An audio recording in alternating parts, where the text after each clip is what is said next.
Hello, Facebook Live, on for my second real day.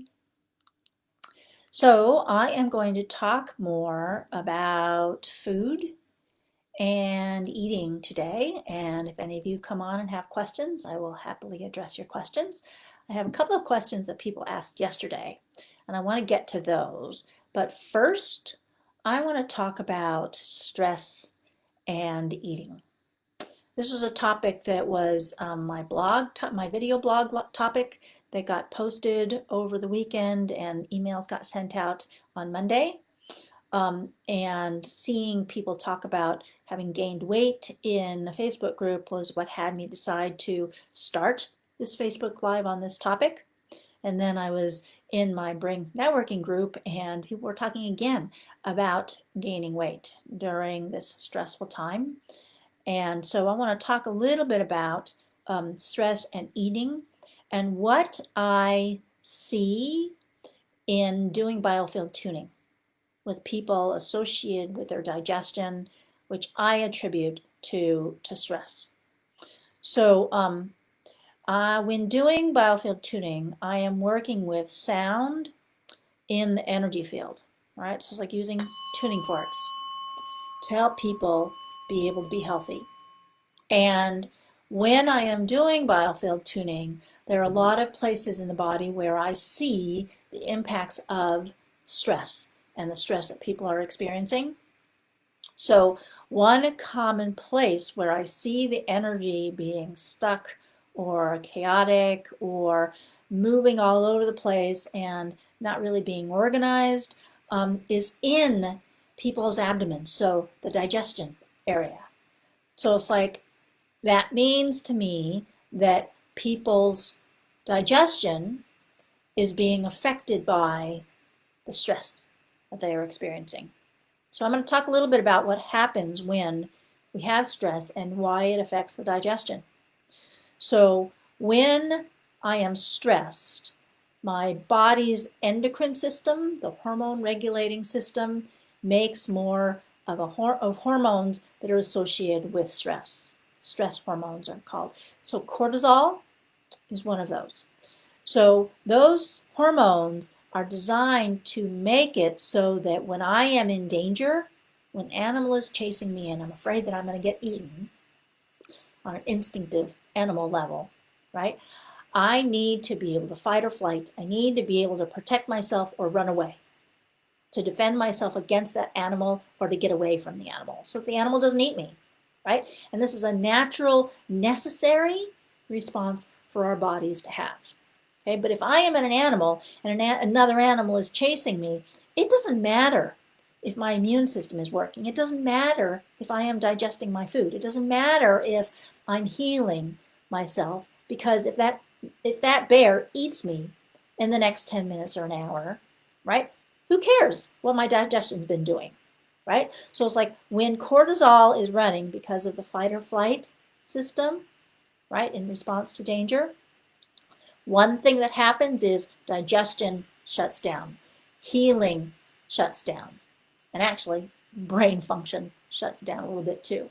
So all of those things happen when we are experiencing stress. Stress shuts down the digestive system. So if I am eating food when I'm in an ongoing stressed state, how is my body supposed to deal with the food coming in? Obviously, we do digest some of it, right? But there also winds up being undigested food in the system. Have you ever eaten something heavy and it just kind of sits there in your stomach, doesn't go anywhere, and it sits there maybe for hours, for a long time, right? That's partly what is happening when I am stressed. And so I am not able to deal very well with food, digestion, right? And of course, this also means that I don't have the nutrients that I need for my body to function, for my body to heal itself, for myself to be able to think, for me to be able to do the things that I have to do, because all of that is dependent on me getting the nutrients from my food. So if, because of stress, my food isn't digesting properly and I'm not getting the benefit of the nutrients, what happens to the food? Some of it eventually just winds up going out into the toilet. Okay, but also if there's parts of it that my body is able to absorb but not really working with appropriately, some of that might wind up storing as fat, gaining weight. So there's old beliefs about how weight management and eating work, that if you eat less and exercise more, that will, of course, lead to weight loss or excess weight leaving and hopefully not coming back. Okay, but that is an oversimplification of what actually happens. I mean, yes, at a basic level, calories in does equal, calories in, calories out is the formula, but it's much more complicated than that, okay? Because there's a whole piece that's not taken into consideration there of your metabolism. Your metabolism is how you take in food, you take in blood sugar, right? And then insulin uses that to get it into the cells, and your cells are able to turn that food into energy. Okay, so that's basic simplification of how metabolism works. Okay, but if I am not digesting my food properly, if I am not managing blood sugar properly, then that whole calories in, calories out, eat less and exercise more thing, none of that works, which leads to people gaining weight. Sometimes people gain weight if they're eating less food. And part of that is happening because the metabolism is not working properly. So absolutely, if you have a healthy metabolism and you find you've been gaining weight because you've been eating more because you've been home more, or you've been eating more or maybe the wrong foods because of stress, then it's possible that just decreasing all of that will support you in making sustainable changes to your weight, decreasing your weight in a way that possibly can last. Okay, but everybody's heard of yo-yo dieting, right? Where you go on a diet because you need to lose weight, and maybe you lose some weight, but then you go back to your normal eating patterns and the weight comes back on. And maybe even you gain more weight than you had lost before, right? So it's like your weight goes up and it goes down, but it doesn't go down enough. And then it goes up again, higher, and then down. So it's like you go down, up, with weight over time actually increasing. And that's what happens with the whole yo-yo dieting thing. Because that yo-yo dieting, eat less and exercise more formula does not take into consideration if your metabolism is not working properly. So really what you need to do is you need to work with a healthcare provider who works with you functionally to help your digestive system be able to regain as much of that metabolic function as you can. I really encourage you to work with a healthcare provider who can support you in doing that. And give yourself time, right? Get off that whole yo-yo dieting cycle and allow your metabolism to actually start functioning more normally again. But it takes work, it takes effort, and it takes consistency. But getting an expert to help you with that is a much better way to go than trying to do it yourself. And get yourself off that yo-yo dieting train. Okay, so, I was talking about biofield tuning and what I see with people when they have stress, right? So it's like when I'm doing the biofield tuning and I get you connected to the earth and the earth energy coming through, connect you to the sun and get that sun energy going through. And so the energy is flowing through your body, up and down. Okay, I find that helps the energy that's kind of disrupted and chaotic in the digestive system in response to stress, that it's able to move better. And I believe that will ultimately support digestive system in being able to function better. So there's that. That's the stress and how it affects digestion from an energy standpoint. Now I want to address the questions that a couple of people had yesterday in the Facebook Live. So one person asked about cell salts and if cell salts help to replenish minerals. And I didn't really know very much about cell salts, so I looked it up. So cell salts, to my limited understanding, are homeopathic. So homeopathy is where I take a substance that in a large quantity causes certain symptoms, and I dilute it, and I dilute it, and I dilute it, and I dilute it to the point where there probably aren't any physical molecules of the substance in there. And it's working on an energetic level. Now, I'm assuming that cell salts are homeopathic, but I'm not positive. I might have that wrong. Okay? But if the cell salts are actually homeopathic, then when you take a cell salt, it might not be might not be providing you with actual physical molecules of the minerals. It might be providing you with the energy benefit of the nutrients. Now, personally, I believe that a lot of how we benefit from the food and the nutrients that we take is energetic. It's all information, right? So if my body is not appropriately managing the minerals and the electrolytes that I do have, or if I am actually deficient in a particular mineral, then taking cell salts can help make it so my body is more able to handle that energy of those minerals. And the cell salts are designed the way, the substances they put in them, the energies that they put in the cell salts are designed to be able to facilitate people in maintaining health in body functions that would, I'm assuming, utilize those minerals, right? So it's like if I have the calcarea fluoride cell salt, right? There's a certain set of body functions that depend on those minerals, those nutrients. And so by taking it on an energetic level with the cell salts, it facilitates the body in being able to resolve the symptoms that are associated with that. And looking at the list of cell salts, there were a bunch of them that are related to, like colds and flus and, muscle pains, symptoms, physical symptoms that can be coming about if the body is not appropriately managing the energies and the minerals.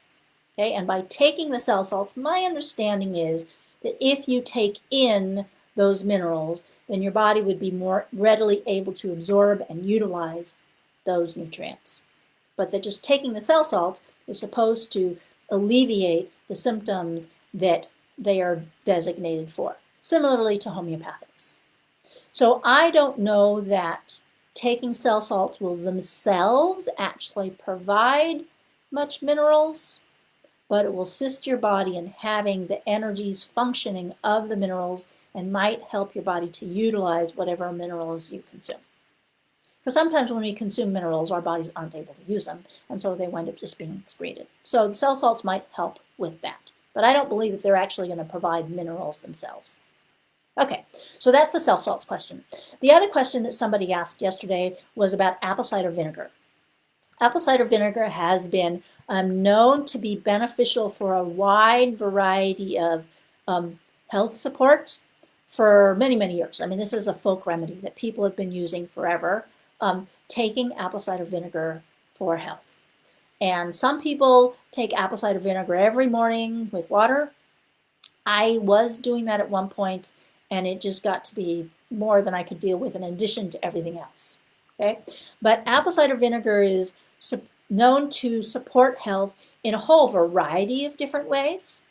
One is that it was very easy for people to make their own apple cider vinegar and to take it themselves, just as part of their normal daily health practice, right? So it's like juice apples and ferment it, and it becomes vinegar, right?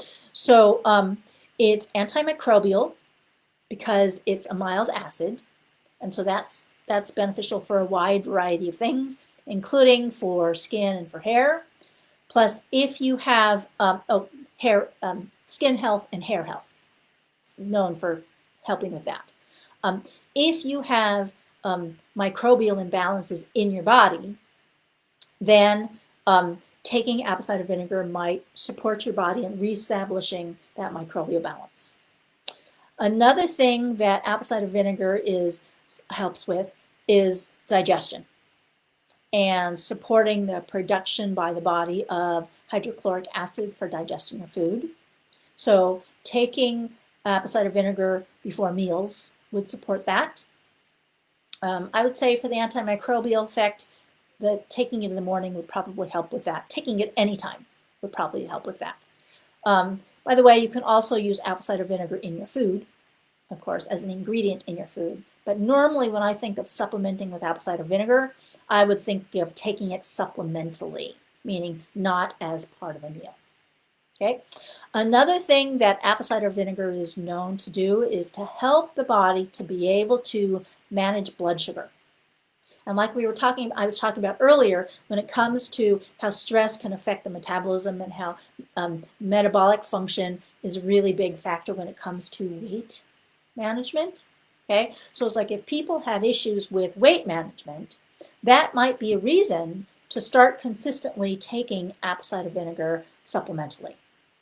Right? And apple cider vinegar is so easy to get, so inexpensive, that if you want to try it, just get some, take a tablespoon or two in the morning with water. Easy. Now, when taking apple cider vinegar by itself, I would always rinse my mouth out with water after so that I don't have the vinegar acid remaining on my teeth, because it could potentially affect the enamel on the teeth. I don't know that for sure, but I just don't like leaving acidic food in my mouth so that it could potentially, just wear down some of the tooth enamel. Okay, so apple cider vinegar is known to help to manage blood sugar. The little reading I did yesterday said that it might help with insulin sensitivity. So that's managing blood sugar. Have you heard of type 2 diabetes?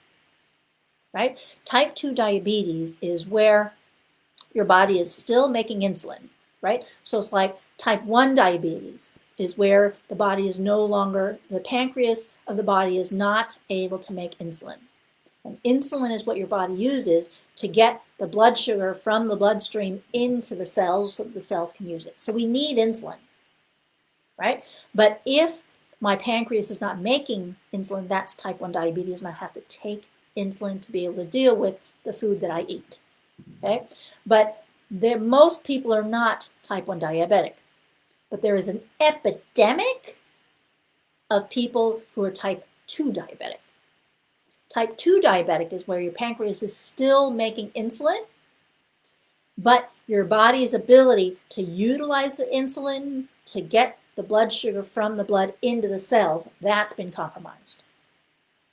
So part of what can be affected there is, let's talk about receptor sites. Okay, so if I have a cell and I want to get blood sugar inside that cell, there's a receptor on the cell wall for insulin. This is my understanding, it might be wrong, but it's partial understanding perhaps. Okay, so there's a receptor site on the cell for insulin. Okay, and this insulin receptor site, when insulin comes in and lands there on the cell, and there's some blood sugar out here, it's able, with insulin there, to be able to bring the blood sugar inside the cell. Simple explanation. Receptor site, protein, insulin, comes and locks onto that receptor site, bringing something from the bloodstream into the cell. That's how cell walls function for all sorts of different things, not just insulin. Okay? But what happens if there has been so much insulin out here in the blood that this receptor site doesn't work as well anymore? It does not respond normally in the way that it should to the presence of insulin. Okay? So if there's been all this insulin out here that causes this receptor site to not work as well, then there's not going to be as much glucose, blood sugar, going from the bloodstream into the cells because the insulin isn't able to get the blood sugar into the cell. Okay, so why would there be a lot of insulin? There would be a lot of insulin if there's been lots of blood sugar. If you have been eating a lot of carbohydrates, a lot of sugar, okay, then that causes the body's need for insulin to be really high, so that it can get the blood sugar out of the bloodstream and into the cells. Okay, so what can cause high amounts of insulin is consuming a lot of carbohydrates, sugar, or bread, right, which turns into sugar very quickly, right? So that's how insulin resistance develops. And insulin resistance is part of this whole type 2 diabetes picture, right? So then what is necessary is blood sugar management, helping your body's insulin resistance to be able to become sensitive again, insulin sensitivity, reestablishing insulin sensitivity so that your metabolism, your blood sugar management is working more appropriately, your cells get all the fuel they need, right? So that your body is able to work properly. So when it comes to insulin resistance, okay, that's how, well, insulin is how the blood sugar gets into regular cells so that the cells can function, okay? But fat cells do not require insulin to be able to get blood sugar into the cell. So if I have insulin resistance, meaning insulin is not very effective at getting the blood sugar out of the blood into the cells, okay, there's all this extra blood sugar hanging out here, right? My cells are starving because insulin's not working to get the energy, the sugar into the cells so that I can have energy and function, okay? But at the same time, there's all this blood sugar hanging around, okay? Blood sugar is toxic to the body, and yet we need it. We need some, but we don't need large amounts of blood sugar in the bloodstream all the time, okay? So the body needs to get that blood sugar out of the blood and into some cells so that it minimizes the damage that occurs. Maybe we can talk about what the damage is later, so we're going to be done here soon. Okay, so there's all this blood sugar hanging around. Insulin is not able to get it into the cells. One place your body takes that blood sugar is it puts it in fat cells. It's a lot more complicated than that. But basically, if there's all this excess blood sugar, it's not able to get into the cells because of insulin resistance, which means the metabolism's not working properly.